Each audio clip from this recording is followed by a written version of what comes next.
What's up guys, in this video I will show you how to add payment method on Google Play Store. Firstly, you need to get up into the application and then you need to tap on your right upper side on your profile icon. When you get up into that section, you need to type on the third selection, which is payment and subscriptions.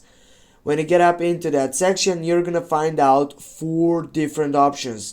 You need to choose the first option, which is payment methods. When you get up into payment methods, you need to choose the last selection, more payment settings. Go for that selection and then wait to get up here to the main point of this video.